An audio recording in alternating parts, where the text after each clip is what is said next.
time, New York, and 11:30 p.m. in Paris, in Geneva, in where? I mean, I'm thinking of places where I see who's coming and visiting us while we do these live events. So I can tell you there is Geneva, there is Frankfurt am Main in Germany, there is Madrid and Barcelona in Spain. So those all are in the 6 hours plus. And then there is a few people in Asia. For them, it's pretty early in the morning. It must be probably 5:30 a.m. or 6:30 a.m. So it's wonderful to think about that. But first, I would like to give you a little housekeeping, as I do each time. It's a little boring, but please, it's in fact it's a request. Please subscribe on YouTube. We are live now on YouTube, on Facebook, on Instagram, and on podcasts for Spotify and with Anchor and Apple podcasts, and so many more. And while we're doing all of that live, it's also recording, so you can find it when you go back to LinkedIn or any other places where we are, and you can replay this recording. And we tried something last week for the first time is to replay the restreaming. We restream, excuse me, on Thursday afternoon. So we'll be back also tomorrow with the same program. So this is the thing I wanted to share with you because as we move along, we are trying to progress. But the best way to progress is really having your subscription on YouTube because your subscription allows us to increase programming, getting more, guests. And for the last few weeks, we haven't had any for different reasons. I will explain next time. But we had some technical issues. So we're going to have guests starting next week, like we did. It's going to kind of resuming that. But while we're not having guests, I'm inviting myself to share some topics with you, hoping that you are going to be interested because they are the topics of every day in coaching or in mediation, the topics that I have with clients, the topics that I have in clients that are individual clients and sometimes teams or groups of clients. And on those situations, especially usually in the corporate environment or in a startup company or in an entrepreneurial setting or a non-for-profit or for-profit, all those different multinational, just national, just state-based, all those different companies and configurations really extend the experience so much. It's amazing how much when you coach someone or when you mediate a case, every time it's like its own DNA. It is nothing like it. It doesn't repeat itself. Even we would try to apply, and we do apply methods, but not models, because models would be lost in oblivion as soon as they're created. So much every single case is different. Today, I have it hard some subjects that you can hear me or writing that I write on postings from time to time. One is about truth. Truth. I have still the illusion, in a way, that we can play by truth in every situations we are in. Well, I think it creates trusts for sure. If you say the truth, you invite people to trust you. That's very obvious, isn't it? But we are living in a world today, and I don't want to add more obscurity and more darkness into what you hear in the news and read in the press, because if I add my voice to that, I will be exactly a contradiction to who I am. I'm trying not to listen to the news or to read them too much, and the little I have to put a huge boundary, iron wall, that I'm not affected by any negativity or toxicity, and it's pretty toxic out there when you look at the news. It's terrible. And when it's politics, there's countries that are more political than others, some that are political within the political scope of things, where it's politics, period. There's parties, it's all for power to some extent. And there is the politics in organizations and in families. That's forgetting that there is politics in families too, unfortunately. And I just want to give a little of a definition, and it's more situational than anything. And I'm thinking about it. That's why I share, because you can have just a few minutes of reflection about your day, for example, and see how much, if you put a percentage, like a barometer, right?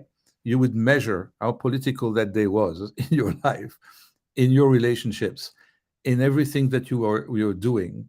I think that if you pass 30% of politics in your day, you are in trouble. You have to limit this to the maximum.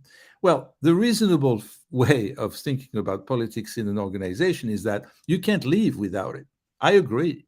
I'm not someone to say, hey, no politics, because I would be completely naive. There's no other way. But when it comes to politics, it has an agenda, it has some kind of a manipulative energy behind it. And thirdly, the intentions are not always the best. That's what I mean, well intended towards one person or a group of people. It's in fact a competition most of the time. And politics is about what? It's about winning. And it's amazing, truth, truth, truth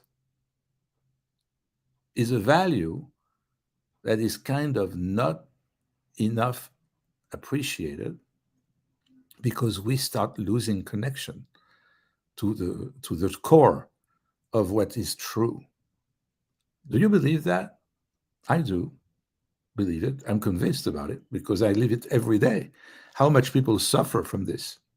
How much I suffered most of the present and in the past, because I'm on my own now, not living in the organizational spectrum and not being myself in the system too much. When I'm an external to it, I have maybe a little bit more wisdom because I see it from the outside.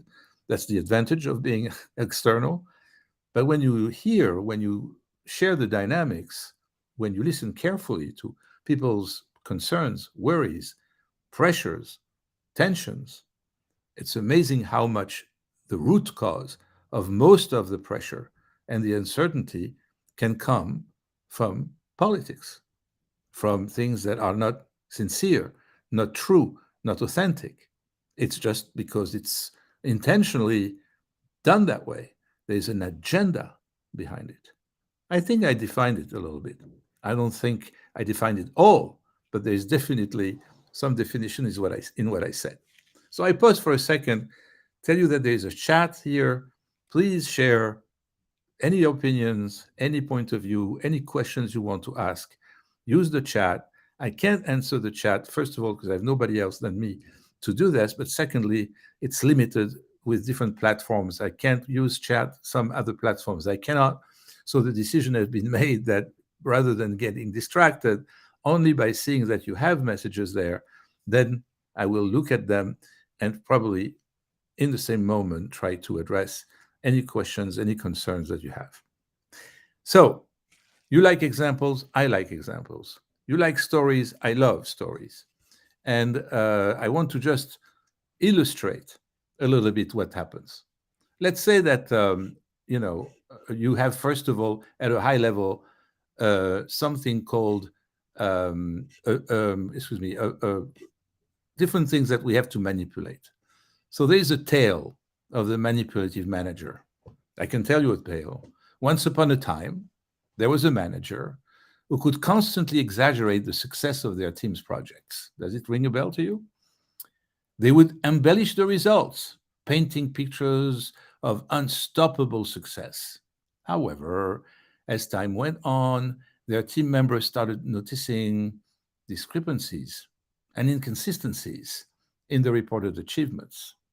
Eventually, the truth came out, tarnishing the manager's credibility and leaving the team feeling deceived. That's a real, true story. I cannot put names, I cannot put times, I cannot say when, but this is one typical example of what can be manipulative, inconsistent, and create a level of toxicity and doubt, suspicion that removes that trust that we all need so much for things to succeed.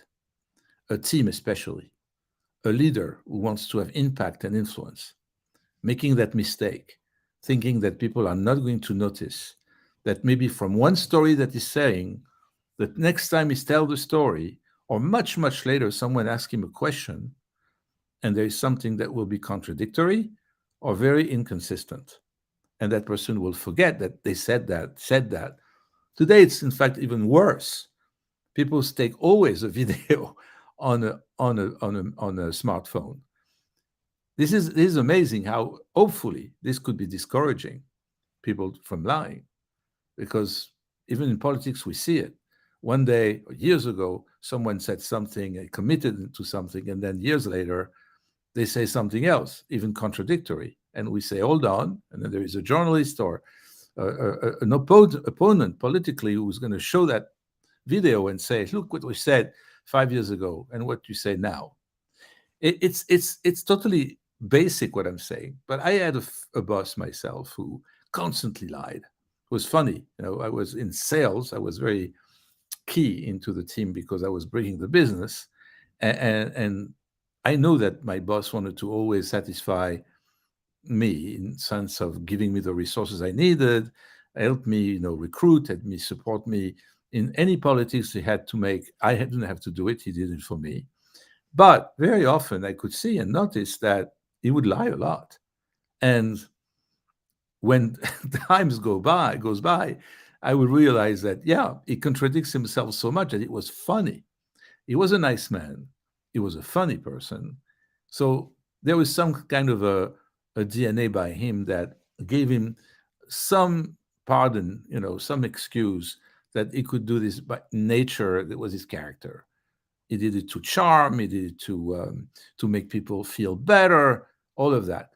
But I also tell you, when I moved to this country from France, and I took a job that was very important, and it was a whole new setting. We didn't know, even I did my due diligence before moving my family and myself from Paris to Dallas, Texas.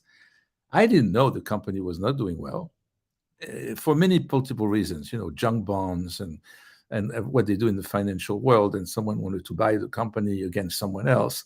So he over-evaluated the company.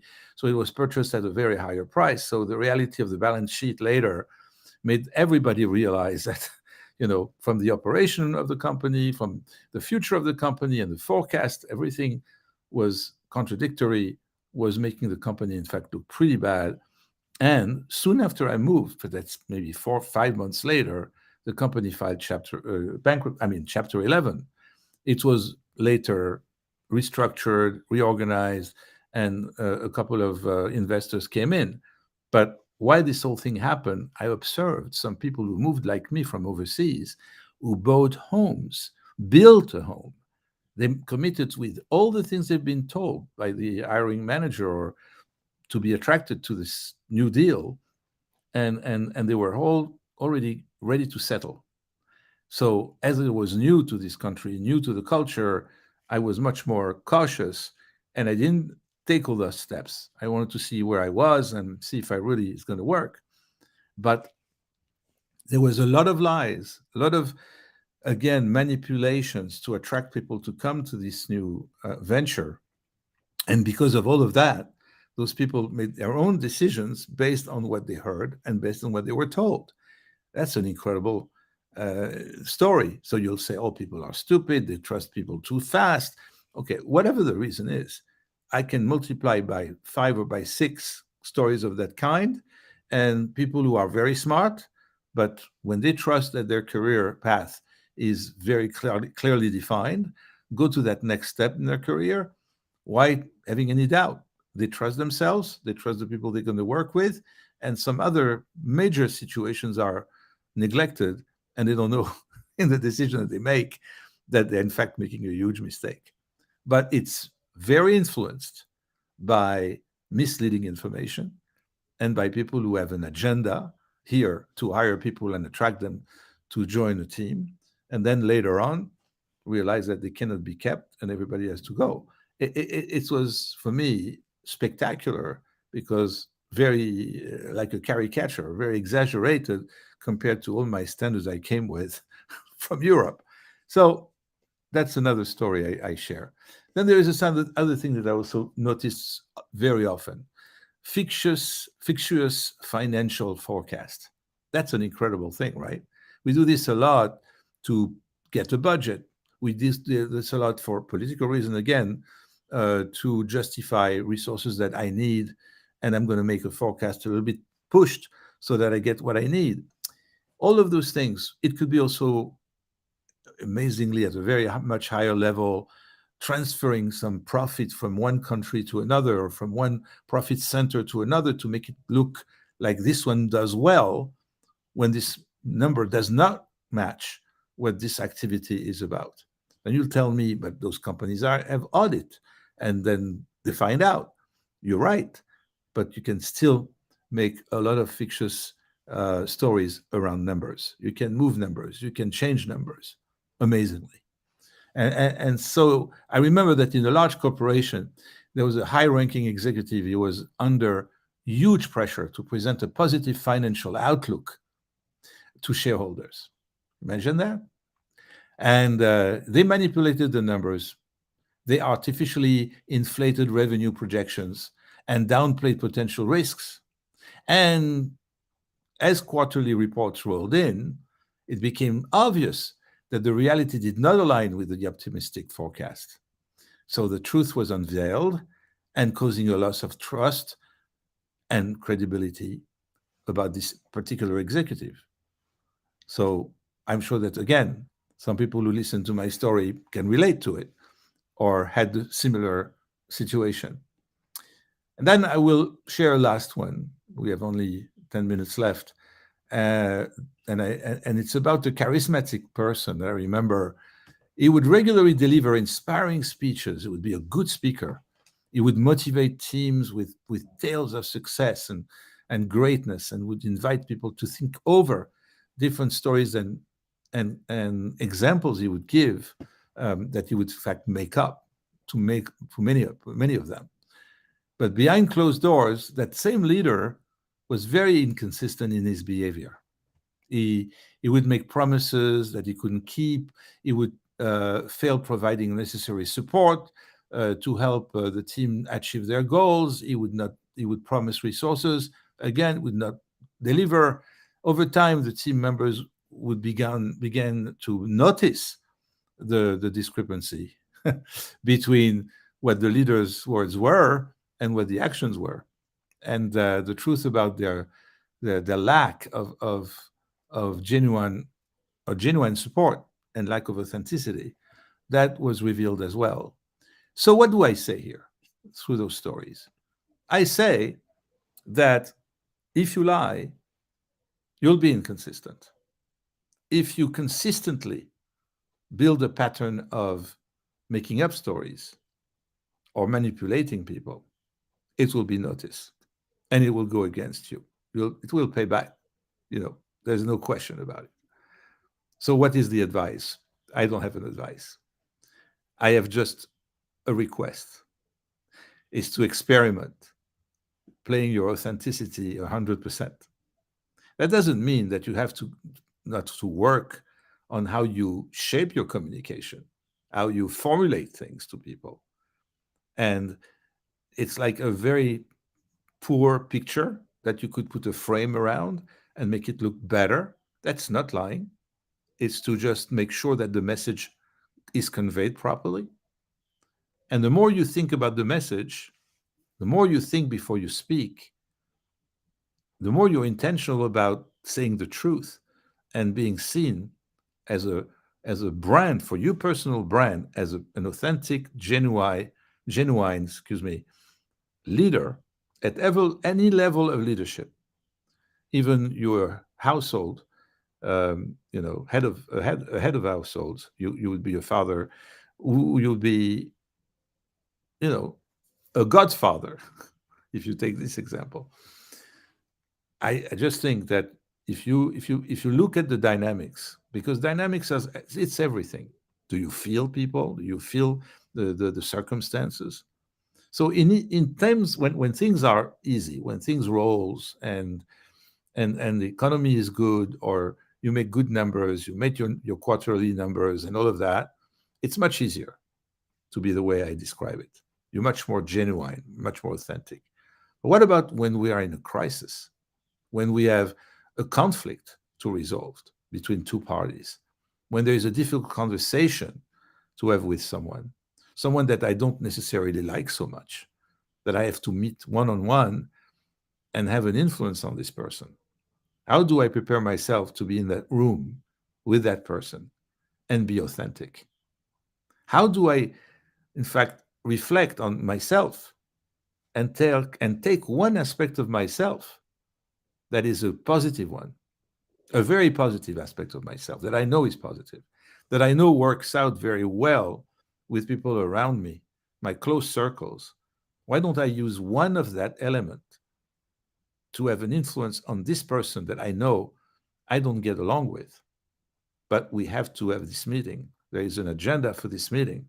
We need to reach a goal together. We need to work with each other. We need to collaborate. And I have this time with him or with her tomorrow, 4 p.m., for 35 minutes. I'm going to be with this person in the same room to get my point across and try to get something done. How do I come into this room? How do I prepare myself being intentional? What kind of posture do I have? Is it a posture of confidence? Of course it is. I'm a leader, I'm a manager, and I'm pretty sure of what I say is important for him or for her to hear. So, yes, I'm going to find about a way that will be different from previously because I haven't been very successful with this person. Again, it's a difficult conversation. Maybe it's a challenging person. Maybe it's someone who's very stubborn, doesn't listen well, who says, my way is the highway. And this is a very often kind of case that we all have to face. I'm going to see this guy tomorrow, 4 o'clock. How am I bringing myself to this room? How can I have an impact on that person? Do I know that person enough so that I know what to say or how to be? In fact, if you think about it, it takes a little bit of imagination. And in the word imagination, there is the word image. Can you picture yourself for this situation you're going to live tomorrow at 4 p.m.? Can you be intentionally authentic? Maybe by trying that, this person is going to see you from one angle that you bring to this room that you know will work, at least has a higher chance to have an impact on that person than usual. Because I thought about it, because I'm preparing it. I'm going to even look at myself in the mirror or record myself on Teams or on Zoom and watch myself and do this several times, rehearsing. It's an important meeting. It's an important point I have to put across. And it's worth the investment of time and the investment of intentions so that I can calculate. I'm not saying to do fake anything, but to be authentically there from an angle you have selected in your character. You're going to create, in fact, what's called a persona, and you're going to play it out. I use an acting technique to coach people about this. It's the Stanislavski technique. And one of the Stanislavski's technique is to really get into the character's skin, so to speak, by bringing yourself authentically into this character.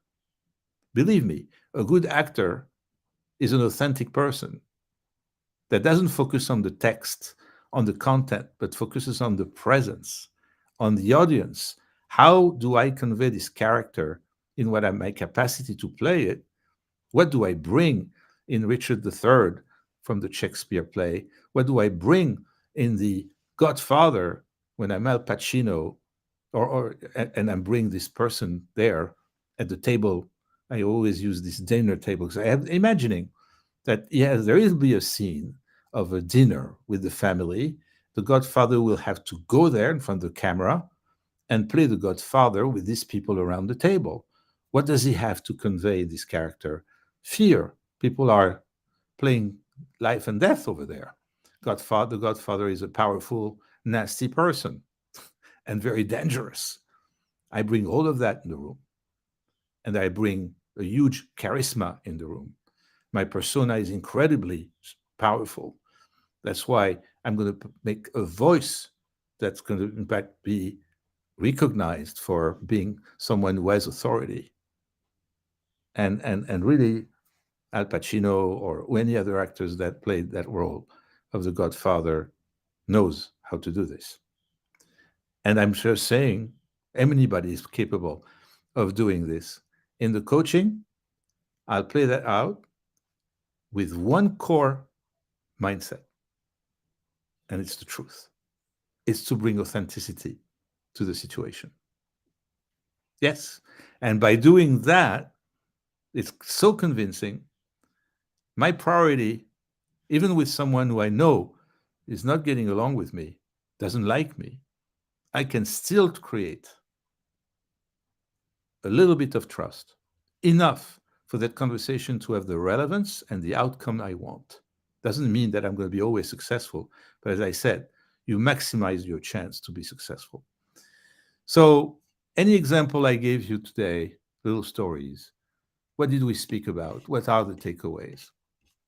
And definitely in sales, in management, promising things to get things done that are going to be delivered, uh, talking to a potential client about the product and being truthful about what the product can do and cannot do, uh, playing politics to try to push maybe someone to be promoted or because it's worth it, and start to align some people of influence so that they are favorable to promote that person or favorable to pass a bill somewhere. This is what we do: advocacy, lobbying, right? This is politics. But when it comes with truth, it has incredible outcome. When we talk about diversity and inclusion, the same happens. Are you truthfully inclusive in your leadership? Because if it's not truthful, you're going to also leak somewhere and it's going to be noticeable. And what you don't want to build in your reputation, in your brand, is to be fake or is to be untruthful. And that's what I really ask everybody to think about when you leave these few moments together today, that even we would be in a session in coaching, I would ask you the question, how do you think, if you relive the situation and the moment that you had, how would you replay it differently if you would bring another angle of yourself, but authentically yourself? Can we replay the same situation and see what would happen? And I'm going to play the person in front of you. And then after that, in the role play, I'll be you and you'll be that person. And we'll do this all over again, 2 or 3 times. And we'll take notes about what you feel, what I feel, and what we can really predict the outcome of this meeting is going to be about. That I can promise you that you can be successful by being truthful. You can build your brand, your personal brand, your reputation of being a truthful person, of being sincere, of being authentic. Authentic leadership is, I think, the future of everything, because everything else is kind of proving itself to fail and fall down, fall apart. And we're seeing it in the press, in the news, all of those things that are trying to make people believe something that is not true, narratives and things like that. They stand for a while, sometimes for too long, but they disappear. And they make all the different stakeholders and all the authors of these lies look ridiculous and shameful, hopefully. Shame, by the way, is a feeling that hopefully we can maintain in the story of humanity forever, because that's what prevents people from doing something wrong. You don't want to be ashamed, and that will prevent you from doing something wrong. That would put you to shame. And sometimes I'm wondering, and I want to leave you with that thought. Sometimes I'm wondering, when people repeat themselves in this pattern of lying, of politicizing, of bringing everything towards them and their agenda, if they realize how much one day they're going to fall apart and look so bad that they're going to really be, hopefully, ashamed of themselves so that they don't repeat this again. Anyway, I leave with all those thoughts and wish you a wonderful evening, a wonderful day, and tell you to come back next week, Wednesday, 5:30 p.m. Eastern Standard Time. I'll have a guest, and I will broadcast another video to tell you a little bit more about that guest. And hopefully, I'll see you then. And if you have any question, any concern, please use the website www.andrepolitzer.com. Send me an email at andre@andrepolitzer.com, and I'll be more than happy to reply to you or to contact you, and we can meet in person or on Zoom or whichever platform is most accommodating to you. So I have wonderful, again, all my best wishes, and I'll see you next week. Bye.